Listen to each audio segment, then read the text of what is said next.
questions. Plan today so you can do the things you've always dreamt about doing in retirement. Listen Sunday mornings at 8 to Coasting into Retirement with Gary Marriage of Nature Coast Financial Advisors. Our firm offers insurance services.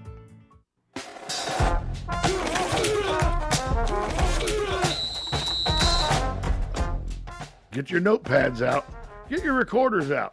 Whatever it takes to make sure you don't miss the sage advice from the handicapper extraordinaire, Kevin Stone, on What's the Line? And here is your handicapping guru, Kevin Stone. Good morning, Tom. What a gorgeous football Friday morning. I like it because I'm not in the hospital. Well, yeah, exactly. Me too. Me too. It's good to be back live. Appreciate you letting me be part of it last week, though, from the hospital bed. Yeah, man. Oh, I thought you were home. No, I was in the hospital bed. You were in the hospital bed, okay. They actually released me about 45 minutes after the show. After that? Okay. Wow. Well, it's good to see you live and, well, sort of. Well, I mean, you know, almost it's still died. you. I almost died of a heart attack on Sunday listening to your advice. Sorry, I gave you 2 out of 3 winners. By the way, but you didn't the tell me to parlay it. Yeah, I never say parlay. I mean, you're like my friend. Sometimes I'll give him 5 games. 3 or 4 of them will be winners. Boy, he's all over me about the one that he lost. I'm like, good Lord, you owe me money for this. Well, I do need some money, please. Okay. I hear you, man. I hear you. So you did pretty well last week. No, I thought I would do a lot better. I had the Michigan. I went 2-4. The Michigan had the spread right, but that's the one where we went to under. The under, and then Harbaugh winning decides by to 3 touchdowns or 4 touchdowns. 42-3. You're up 35-3. Kneel the ball with the last minute. He's inside a minute. Yeah. And sticks it in there. I mean, rubbing it in. Was he going? Did that number 2 spot? Was he trying to get the number 1 spot? I he wasn't going to get the number 1. No, Whoever won the Georgia-Alabama game was going to be number 1. Okay? And boy, that game. But he did get Michigan to number 2. He did. Shows style points. He did get Michigan to number 2. And Michigan's going to win that game. Michigan and Georgia. They're going to win that game. Playing Alabama plays Cincinnati. Yeah. In the playoffs. Yeah. You as a Georgia fan think Michigan will win that football game? Yeah, I'm not picking it officially yet. It's a long way away. But I honestly think that I think Georgia might have been exposed a little bit. And if they don't play JT Daniels, like you said, I'm not. And before we get into your card and everything, yeah. Let's talk a little bit about that. Yes, sir. Yeah. What I saw from Georgia was if you can block their front 7, they were gassed. You can throw the football all over Georgia. Jordan, if you can make sure yeah. your quarterback can get time. That's right. Georgia's secondary is not as elite as their front 7. And by the way, yeah. big boy, what's it, Thompson? Jordan Davis. Jordan Davis, big boy. Couldn't because move. Alabama wouldn't. They went quick. Yeah, they couldn't give him. He only plays 2 plays at a time. He couldn't get off the field. There were a bunch of plays where the ball would snap and he'd just stand up. Standing up. They were like talking. I think they were going to get him and the tackle were just having a conversation. Yeah, where the after party was or something. I mean, it was unbelievable.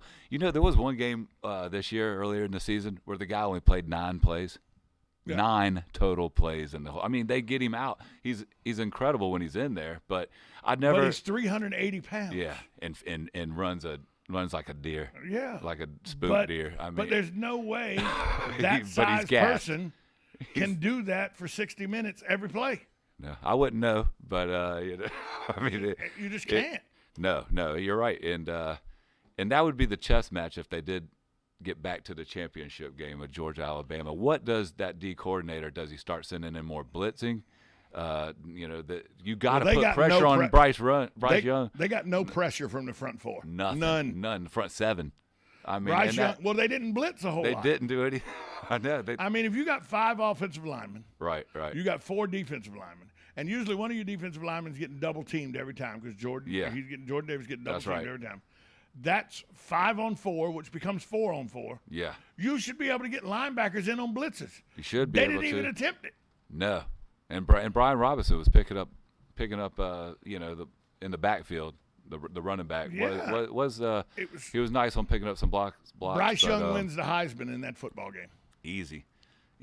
That's why it's minus 5,000 if you need it. He wins the Heisman in that game. Yeah, you got to put up $5,000 to win $100. Yeah. If you're betting on Bryce Young, by the way. Yeah. So It's not 5,000 to win 1,000. No, it's 5,000 to win 100. Right. You want to win a $10 bet? You got to only put up $500 if you need it. Yeah. Yeah. I literally looked at it. You put up great. $50, you win $1. $1, right. So you put up $50, you can't even, and you become Dan Aykroyd and Eddie Murphy. You made a bet where the prize is $1. $1, right. You made the Dukes. You put the Dukes in the poorhouse for $1. That's right. That was a great movie about trading places. But Nick Saban, never count Nick Saban out. Man, I told you that last week on the phone. I said, hey, I like the under in the game. Never saw it getting to be the passing. Both defenses. I mean, just 41-24 was final score. Yeah. By the way, second year in a row that was the final score. That's crazy. Alabama beat Georgia last year 41-24. Regular season. And no, they beat them 41-24 in the championship game last year. The SEC. No, Florida was in that SEC championship game last year. Yeah, that's right. Now. No, it was a regular season game. Yeah. But and I think Bennett threw 3 picks to Bama then too as well. So that's right. They played both times in 2019 and 2020. Yeah. I mean 2020, 2021. The score was 41-24. Right. It was a regular season. But game. they were regular season last year. But yeah, it was. It's not good. I mean, and if you saw Stetson Bennett do that same thing last year, why don't you change it up? You've got but Bennett had played so well this year as a game manager. Right. Well, you're not managing a game against Alabama. You got to make some plays to win. That's right, especially when you get down. I don't know, and here's the thing. Not taking points twice too on Kirby. Here's the thing. Yeah. Kirby's got a track record now. Yeah. Okay. Justin Fields should have been the starting quarterback at Georgia. Yep. He transferred out. Kirby went the other way. That's right. Justin Fields transferred out. Yeah. Jacob Eason. No, it wasn't Jacob Eason. It was the other one. Fromm. Jake Fromm. Jake Fromm. Well, he beat out Eason. Eason transfers because he goes with Fromm. Right, but then Justin Fields transfers. Fields because of Fromm. Yeah, exactly. Yeah, exactly. Fromm, not the quarterback, not the one. No. It should have been Justin Fields. Nope. Okay? Jake from State This Farm. year, he goes with Stetson Bennett. Should have been JT Daniels. Yeah, you can understand when the injury. Right, with but the injury. After when he comes that, back from injury, put him back in. He's got the arm. Right. I mean, he's got the. But he no, can throw it downfield. So Kirby's made the wrong choice at quarterback numerous times. When does it happen that Kirby says, maybe I'm not the quarterback evaluator I think I am. Somebody else needs to do this job. I agree. Kirby, defense That's got all his deal. the way. But maybe right now, head coaching starting to get questionable. He didn't use his timeouts very well, in my opinion. You got 3 timeouts. You're saving them for about, 2:41? You got to burn those things with 5 minutes left. And you also passed on 3 points 2 different times. If you're down 17, put the 6 back in. Now you're 11. Yeah. That's a field goal and a 2-point conversion. 2-point conversion. All I know is, once he took the 2-point conversion out of play by passing up the field goal. I mean, look, and I don't like Gary Danielson. I think he's a horrible commentator. But Gary was right. Gary goes, how do you not take the 3 points? That's right. I mean, if it's a 4th and inches or few, that was like 4th and 8, 4th and 9, 4th and 9. And he didn't take the 3 points. No, on a shortened field, inside the 20, around the 20-yard line. Well, let's get into the card. Let's do it. The most prestigious and tradition-ridden game in college football.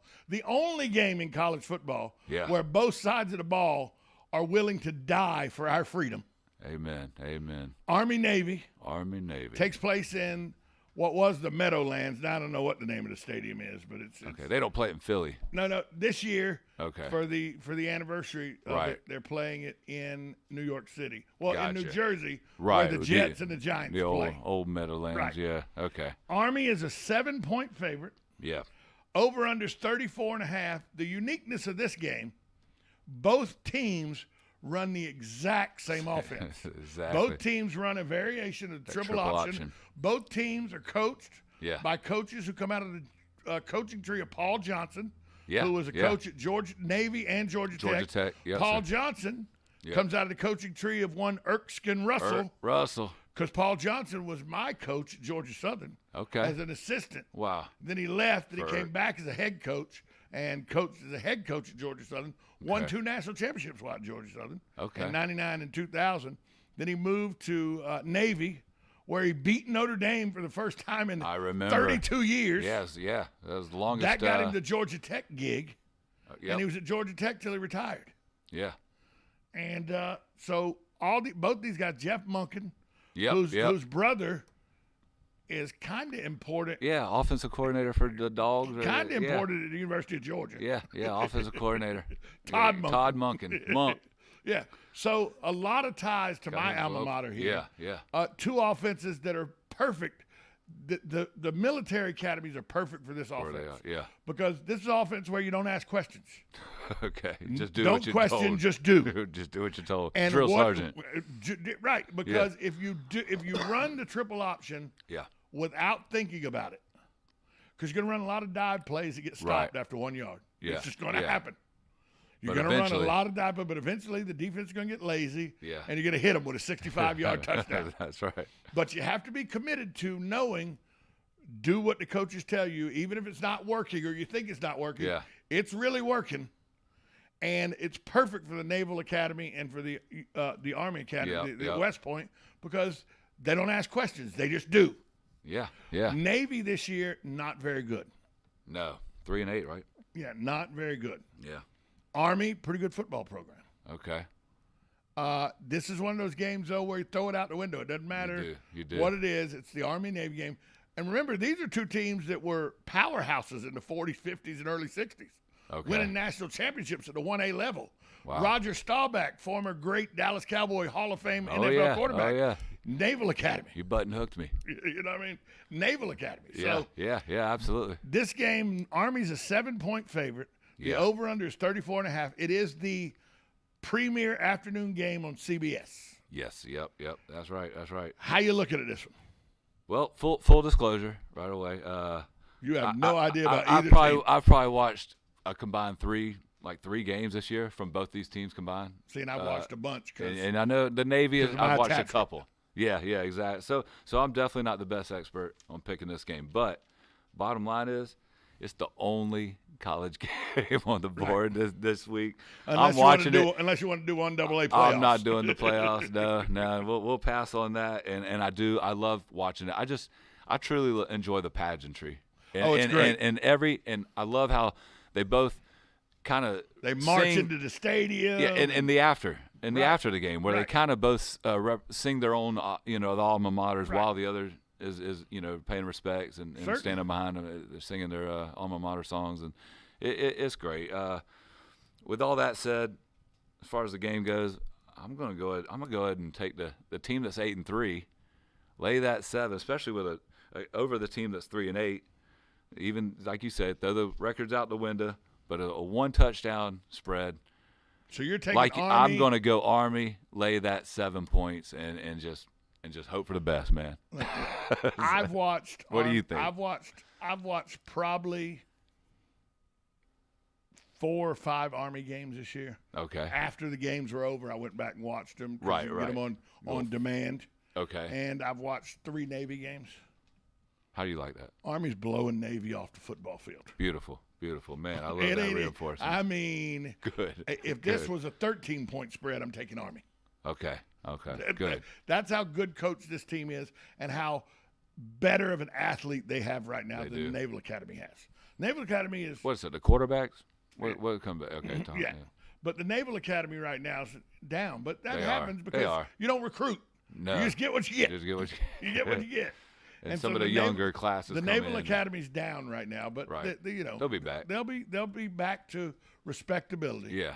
And by the way, 8-3 at the Army is an amazing record. Amazing. Amazing yes, record. Exactly. So you're taking Army -7. A lot of the same competition too, Yeah. right? Yeah. Okay. Then we go right into the pro games. Only got 3 pro games. Yeah, 4 picks all day. The Browns at the Browns. Yeah, Did I read that? No, the Browns at the Browns. That's what this game is. Oh, yeah, the old Browns. The old Browns. Yeah, old Browns. And the new Browns. That's right. This is the Browns versus the Browns.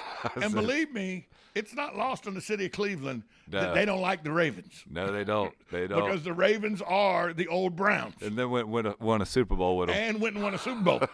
Couple of them. While the dog pound is sitting there. Yeah, nothing. Nothing.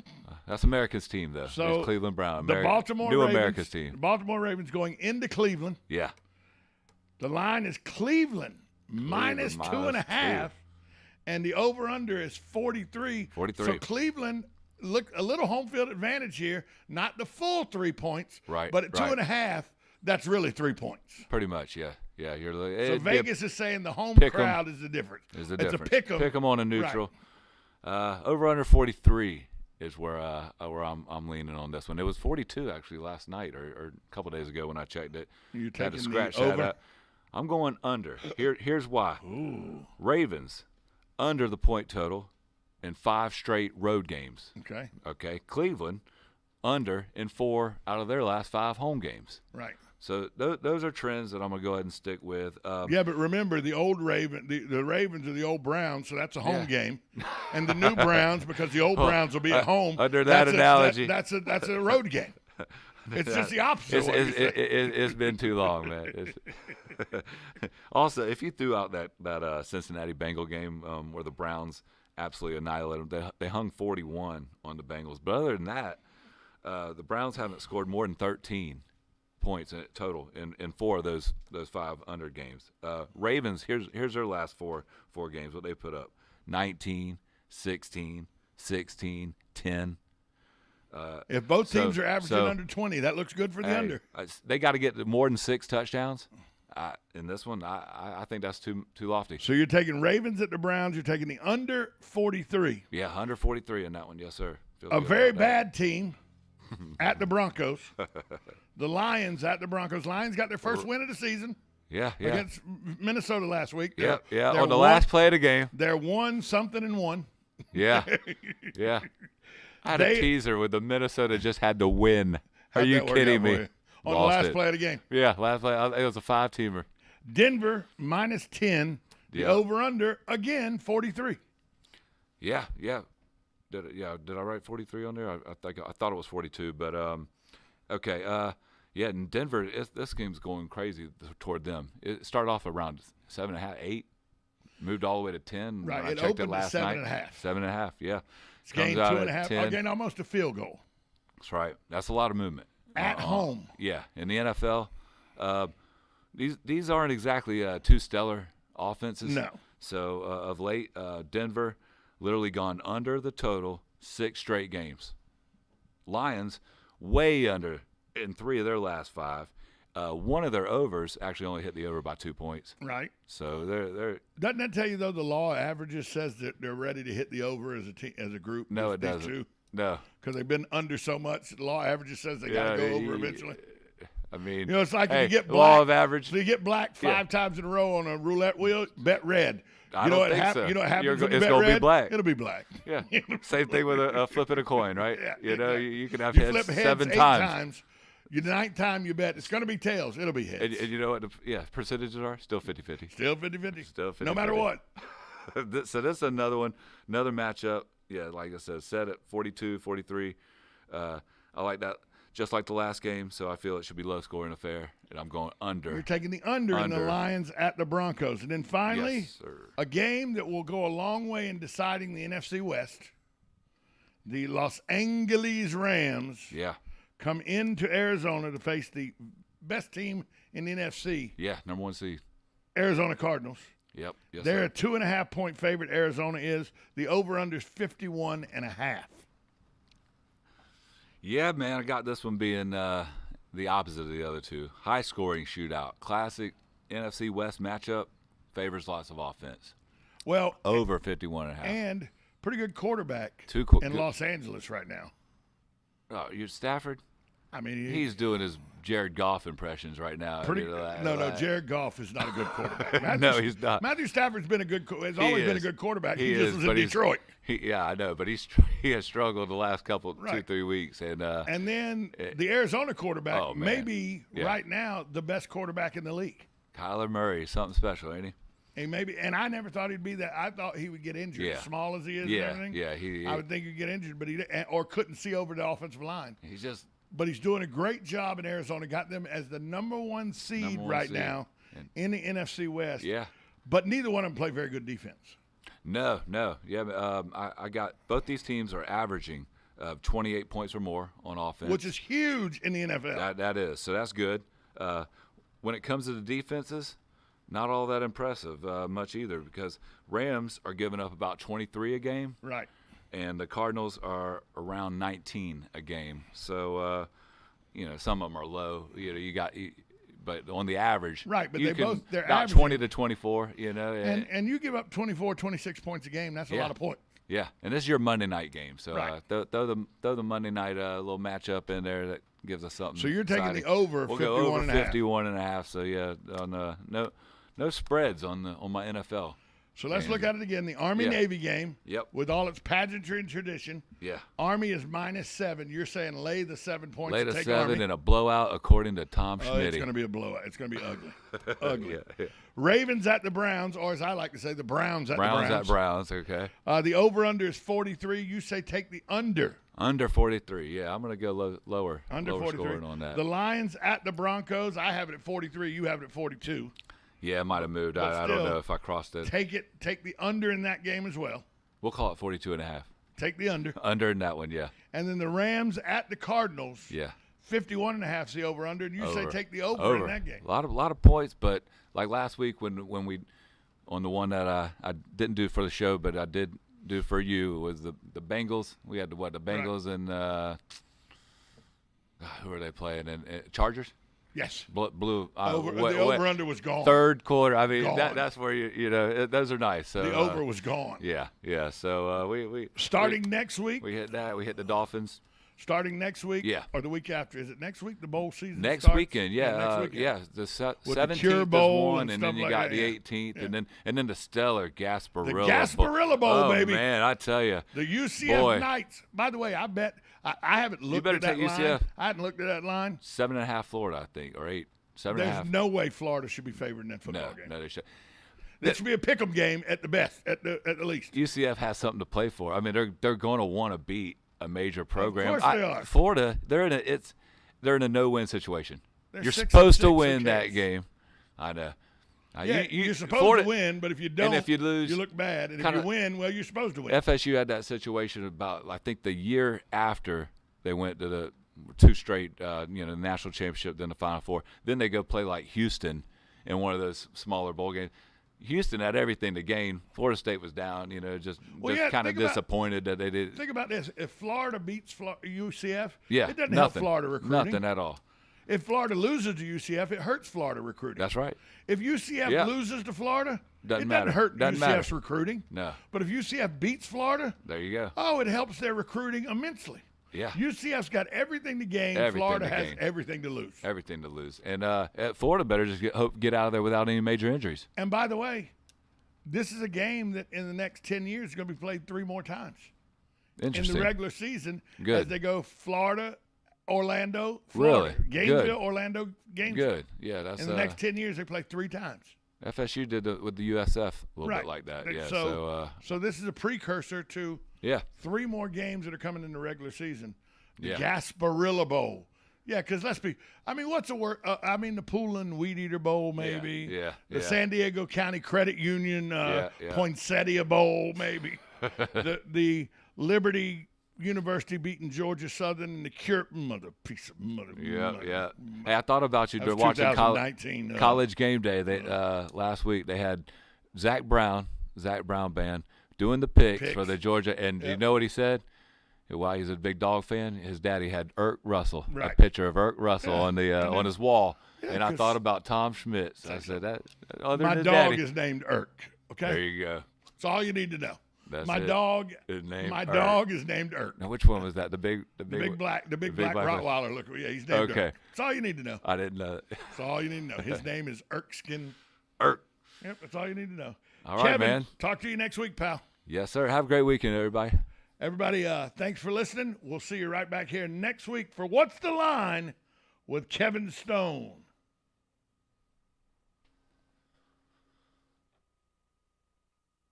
From the Ocala International Airport, this is WOCA AM, W242CA FM, Ocala, 1370 AM, 96.3 FM, The Source. USA Radio News with Lance Pry. Al Unser, one of only 4 drivers to win the Indianapolis 500 a record 4 times, died Thursday following a long illness. He was 82. Mr. Unser describes his favorite sounding engine in 2018. Well, the loudest one that I ever run against was the Nova. The Nova had a sound that was unbelievable. I mean, it was pure horsepower. Jussie Smollett's conviction Thursday for lying to police about a racist, homophobic attack came nearly 3 years after his plea was echoed by mainstream media and Democrat leaders as fact. It was actually a lie. Prosecutor Dan Webb. But the true facts, I thought, needed to come out, and we did it. He also said the Chicago Police Department was vindicated by the jury's verdict. Post-trial motions will be held via Zoom on January 27th, but no sentencing date has been set. USA Radio News. America is built and based on liberties and freedoms. Liberty HealthShare brings that to healthcare. The liberty of choosing your own doctor, the liberty of choosing your own hospital. Liberty HealthShare makes healthcare affordable to millions of Americans. Ignite your liberty. Sharing plans starting at $199 for a single, $399 for a couple, and no matter how big the family, only $529. That's $529 for the entire family. To learn how you can save, go to lightyourliberty.com. That's lightyourliberty.com. You may be into punk rock, soft rock, or classic rock, R&B, hip-hop, or house, country, techno, or techno-country. But no matter what kind of music you listen to, here's something else you should hear. Please consider getting vaccinated. Talk to your pharmacist today about Comirnaty, COVID-19 vaccine mRNA. This message brought to you by BioNTech and Pfizer. As the Jussie Smollett trial ends in conviction Thursday, the high-profile trial of Ghislaine Maxwell continues. The New York judge presiding over the sex trafficking trial of socialite Ghislaine Maxwell adjourned the proceedings early after an attorney became ill. The judge declined to say which attorney was unwell, but did say the person in question was required to be present in court for the next questioning. The jury was expected to hear from a 4th accuser who said that Maxwell acted as an intermediary for financier Jeffrey Epstein to abuse her. Prosecutors said they plan to rest their case after the woman's testimony. Maxwell, 59, pleaded not guilty to charges she procured underage girls for Epstein, her former boyfriend. She faces up to 70 years in prison if convicted on all counts. Epstein died in jail August 2019 while awaiting trial on similar charges. From the USA Radio News Pacific Northwest Bureau, I'm Wendy King. We are USA Radio News. Did you know Mike Lindell has over 150 different items on the MyPillow website, and any of them would be great for Christmas gifts for your friends and family? Go to MyPillow.com, click on the radio listener square, use my promo code USA, or call 1-800-951-8175 after you've explored the MyPillow website. Use that promo code USA and save big on anything in the MyPillow website just for Christmas. As a report from D.C.'s National Guard commander, then Major General William Walker, says the Army's January 6 report describes events that never actually happened. Walker is now the Sergeant-at-Arms in the House. Texas Representative Republican Louis Gohmert told Newsmax yesterday that the mostly partisan House Select Committee on January 6 is a vigilante group that is out of control. But they're going way beyond what they're entitled to. They really have become a vigilante group. They're out of control. They're wanting to use this commission to punish people that had nothing to do with what went on January 6th. And basically, the Democrats are using it as a political tool to come after opponents. this commission got in seizing documents, and what records did they get, and who cooperated to give away privileged, protected documents and information. We need to know how badly compromised this power-hungry group of Democrats have become. The Texas congressman proposed a counter committee to investigate the alleged abuses of the January 6th commission. So far, the committee has subpoenaed former White House advisor Steve Bannon, personal director John McEntee, senior advisor Stephen Miller, and political consultant Roger Stone. Welcome back real quick to a emergency Ocala Talks because we had to get the very important person. We had to get her on the radio to talk about the amazing things she does. We'll get you to Mike Gallagher soon. But right now I have in studio with me the owner of Magnolia Italian Bakery, Linda Costello. Linda, good morning. Good morning. How are you? I'm better, and actually I'll tell you this. 2 days ago, I had an Italian sub from the Magnolia Bakery. The number Amazing. 3. That was the number 3. Amazing. Right now, I'm going home for lunch today. There's a Magnolia Bakery Italian meatball sub in the fridge that I'm going to have for lunch today. And I got these magnificent cannolis that are going home with me, too. I think I hear something. I got headphones on, so I don't know what I'm doing. So tell people about the Magnolia Bakery, Linda. Well, Magnolia Bakery was founded in 1941 by a gentleman named George Moeller. It was a German bakery. He was there. His dad had a Magnolia Bakery in St. Augustine. They ran the state of Florida. They did sweets, pies, Danish, that kind of thing. In 1974, unfortunately, at 55 years old, he passed away. We saw an ad in the New York Times, a bakery for sale. We were living in the Bronx, New York. My husband's family is in the bakery business as well, and so he grew up in the business, so he knew it. He came down, he looked at it, and he says, "It looks like they need us here. We're moving." And a month later, I was living in Florida, and that was 45 years ago. So you went from the Bronx, New York, to 1975. It was the beginning of 75. I came down here with my chains and my platforms. From the Bronx, New York to 1975 Ocala, Florida. Yes. You had to be the epitome of suffering from culture shock. My husband loved it because my clothes stayed in style for 2 years after I got here. When I immediately heard that, what I thought of just then was the scene in My Cousin Vinny, where Marissa Tomei's dressed to the nines, and he goes, "Hey, stop with all the camera and everything. You want to fit in?" And Marissa Tomei looks at him and goes, "Oh, yeah, you blend." Because Marissa Tomei had on heels. Yes. She had on the black pants, the nice shirt, the chains, the jewelry and everything. Yep, that was the day. Yeah. Mm-hmm. And so you came and opened the bakery was here, so you took over the operations of it and turned it from a German bakery into an Italian bakery. We had 49 employees. We worked 3 8-hour shifts. We had 12, we developed 12 within a few years. We had 12 trucks on the road. Your bread was amazing, and that's well what known. We did. Yeah, that's what we did. We just delivered bread, and we were all over the state. Yeah. And we were the Morrison's bread, Morrison's cafeteria. We were the Sonny's barbecue bread. That was all ours. Because we could do the whole state, we had all those people. So it was nice. You gave Mr. Sonny all his bread that we would eat at Sonny's, huh? Mm-hmm. Mr. Tillman's a great guy. He's a he's wonderful guy. Fabulous man. He really is. Fabulous man. Wonderful guy. And, when I was a kid, we would come here from vacation from Jacksonville.